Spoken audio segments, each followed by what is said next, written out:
नमस्कार. एक एक्झाम्पल आपण सॉल्व्ह करूया. जे आपण फर्स्ट तो फॉर्म्युला घेतला होता F of A plus R H वगैरे, त्यामध्ये लिमिट ऑफ सम हा एक्झॅक्टली जो फॉर्म्युला आहे इंटिग्रेशनचा, त्या फॉर्म्युल्याने आपण एखादं एक्झाम्पल इथे सॉल्व्ह करूया. नंतर आपण डायरेक्ट इंटिग्रेशनची एक्झाम्पल जशी सॉल्व्ह केली तशीच सॉल्व्ह करून फायनल स्टेजला आपण त्याची लिमिट्स फक्त इनपुट करणार आहोत. अशा फॉर्मॅटमध्येच ते सॉल्व्ह करायचं. त्यासाठी काही लिमिटच्या डिफिनाइट इंटिग्रेशनसाठी काही लिमिटच्या प्रॉपर्टीज आपण यूज करू शकतो. त्या प्रॉपर्टीज आपण नेक्स्ट पुढच्या काही व्हिडिओजमध्ये आपण बघूच. आधी आपण जे फर्स्ट त्याची जी बेसिक जो काही फॉर्म्युला आहे त्या इंटिग्रेशनचा, की इंटिग्रेशन मीन्स लिमिट ऑफ सम, हा कन्सेप्ट यूज करून एक एक्झाम्पल सॉल्व्ह करूया. आता तसं म्हणतात तर बघितलं तर एक्झाम्पल अगदी इझी आहे, तुम्ही 2 मिनिटात सॉल्व्ह करू शकाल, पण आपण त्या फॉर्म्युल्याने सॉल्व्ह करणार आहोत. So find out integration of 0 to 4x² dx. तर त्या फॉर्म्युल्याने आपण करूया. Integration means limit of sum. So आपण इथे लिहून घेऊ. So integration of a to b fx dx is equal to limit n tending to infinity summation n runs from 1 to r runs from 1 to n h म्हणा किंवा xr minus n, पण h लिहायला सोपं आहे. h म्हणजे त्या प्रत्येकाची width असते, बघितलंय आपण आधीच्या व्हिडिओमध्ये, f of a plus r h. So ह्या फॉर्मॅटमध्ये हा फॉर्म्युला यूज करून आपण हे इंटिग्रेशन इथे फाइंड आउट करणार आहोत. इथे आता R runs from 1 to n, त्यामुळे आतलं जे काही त्यासाठी व्हेरिएबल आर आहे, बाकी सगळे जे काही असतील ते कॉन्स्टंट असणार आहेत. तर त्याचे जे फंक्शन आहे here F X is equal to x², हे जे फंक्शन आहे ते फंक्शन आता इथे आपण अप्लाय करूया. आता एच काय येईल तो आधी चेक करायला लागेल. इथे लिमिट्स दिलेली असतात, त्यावरून आपल्याला एच फाइंड आउट करता येईल. तर एच काय असतो आपण बघितलं आधीच्या व्हिडिओत. एच मीन्स काय असतं, B minus A upon N. So B minus A upon N means काय होणार आहे, H is equal to B is upper limit. Upper limit is 4 minus 0. ह्याला अपर लिमिट आणि ह्याला लोअर लिमिट असं म्हणायचं. Upper limit B and lower limit A. So 4 minus 0 upon A, that implies हा N H इकडे गेला, N H is equal to 4 और H is equal to 4 upon N. आता एन इथे अननोन आहे, किती त्याचे भाग केले ते आपल्याला माहिती नाही, ते आपण इथे आता कन्सिडर करायचं नाही, ते आपल्याला लागणार नाही. सो एच आपल्याला लागणार आहे. एच किती आला, 4/n, और एन एच कुठे जर आपल्याला एकत्र लागतं त्याची व्हॅल्यू 4 आहे. एवढं फक्त आपण कॅल्क्युलेट करून ठेवलंय. एच जिथे लागेल तिथे ही व्हॅल्यू घालता येईल. आता F of A plus R H किती येतं ते पण आपल्याला बघायला लागेल, कारण एफ एक्स आपल्याला माहिती आहे.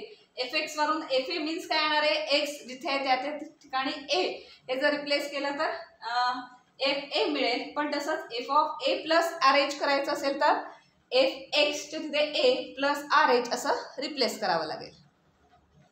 सो आता F of A plus R H किती येते बघूया.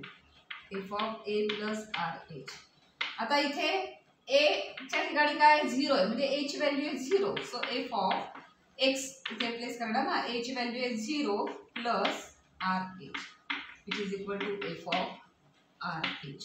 पण फंक्शन काय इंडिकेट करतं की जी काही इथे डोमेनमध्ये व्हॅल्यू असेल त्या व्हॅल्यूचा काय करायचं असतो, इथे स्क्वेअर करायचं. So F of R H, F हे आर एच वर जेव्हा ऑपरेट होणार आहे तेव्हा ही जी डोमेन व्हॅल्यू आहे त्याचं काय करायला लागेल, फक्त स्क्वेअर करायला लागेल. सो दॅट इम्प्लाइज ह्या व्हॅल्यूचा स्क्वेअर करायला लागेल, मीन्स r²x² किंवा आर एच ब्रॅकेट स्क्वेअर काही r² x² means F of A plus R H ची व्हॅल्यू आपल्याला मिळाली विच इज r² x². थोडक्यात काय इथे आपण हे फंक्शन आहे ते इथे सगळ्या व्हॅल्यूज वगैरे घालून ऑपरेट करून घ्यायचं. F of A plus R H आहे ते व्हॅल्यू काय मिळाली, r² x². एच ची व्हॅल्यू काय मिळाली आहे, 4/n. सो ह्या सगळ्या व्हॅल्यूज मिळाल्या आहेत. आता हा जो फॉर्म्युला आहे तो फॉर्म्युला असाच असा अप्लाय करून त्याला या फंक्शनसाठी व्हॅल्यूज सबस्टिट्यूट करूया. So that implies integration A to B F X D X is equal to, आता याच्यात आपण व्हॅल्यूज घालणार, limit N tending to infinity H. H ची व्हॅल्यू काय आली इथे, तर 4/n ही आली. So 4/n into F of R ह्याची व्हॅल्यू काय आली आहे, त्याच्यासाठी सम करायला लागेल. सम आधी लिहूया आणि sum n runs from r runs from 1 to n 4/n आणि याची व्हॅल्यू आली आहे r² h² अशी व्हॅल्यू आली. आता कशासाठी कोणत्या व्हेरिएबल आणि काय कॉन्स्टंट आहे हे थोडंसं बघायला लागेल. म्हणजे जर कॉन्स्टंट असतील तर ते बाहेर आणता येतात. आणि कुठपर्यंत बाहेर आणतात, ज्या फंक्शनसाठी ते व्हेरिएबल आहे त्याच्या बाहेर ते आणता येणार नाही, कारण ते त्याचंच व्हेरिएबल असतं त्या फंक्शनचं. सो हा जो सगळा पोर्शन आहे त्याच्यासाठी व्हेरिएबल काय, आर हे व्हेरिएबल आहे. Because R runs from 1 to n, त्यामुळे आर व्हेरी होतंय. त्यामुळे आर हे व्हेरिएबल असल्यामुळे एच पण कॉन्स्टंट आहे आणि एन पण कॉन्स्टंट आहे. सो दोन्ही तुम्ही बाहेर त्याच्या आणू शकता. अर्थात 4 पण कॉन्स्टंट आहे. So that will imply limit. आता ते लिमिटच्या बाहेर आणता येतं का बघूया पुढच्या स्टेजला. त्याच्यातलं 4 बाहेर आणता येईल, अपॉन n आणता येईल आणि h² पण आणता येईल. आता सम मध्ये काय राहिलं, summation r runs from 1 to n r², कारण r हे व्हेरिएबल आहे तेवढं फक्त समच्या फंक्शन मध्ये ठेवायचं, बाकी सगळ्याला बाहेर आणायचं. पण बाहेर म्हणजे सगळ्यात बाहेर आणता येईल का, तर नाही, कारण त्याच्या बाहेर जे आहे ते लिमिट आहे. लिमिट हे फंक्शन ऑपरेट होते. लिमिट कसलं आहे, limit n tending to infinity आहे.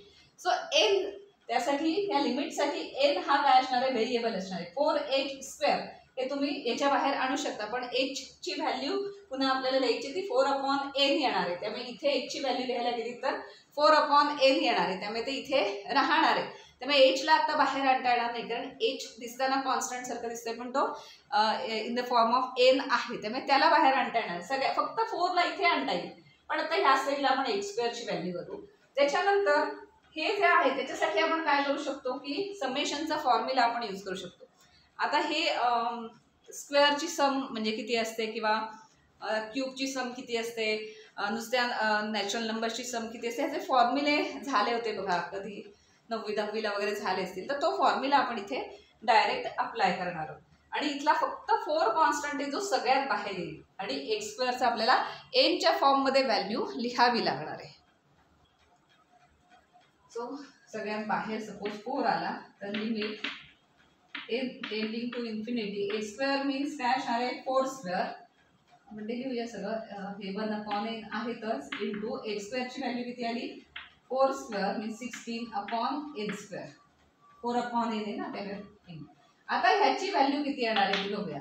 Summation of r², first n natural नंबरच्या स्क्वेअरची ॲडिशन, त्याचा फॉर्म्युला काय आहे तर n into n+1 into 2n+1 upon 6. हे फॉर्म्युले आपल्याला झाले होते, मला वाटतं 10th मध्ये झाले असणार.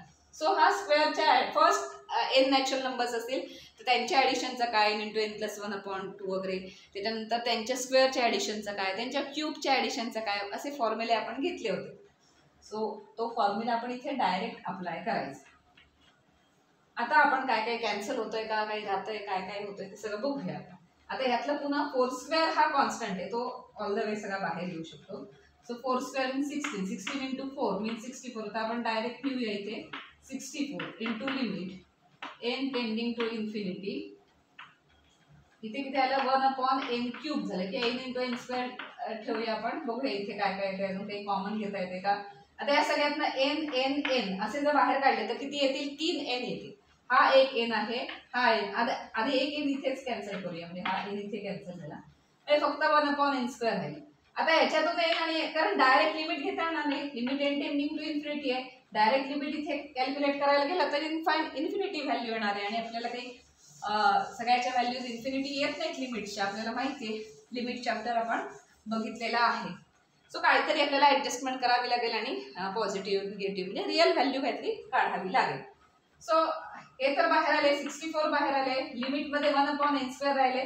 तर ह्याला काय करावं लागेल, ह्याच्यातून n आणि ह्या ब्रॅकेटमधनं n बाहेर काढावं लागेल. म्हणजे मग 1/n कुठे आला ना, तर 1/∞ टेंडिंग टू 0 असं आपण म्हणू शकतो.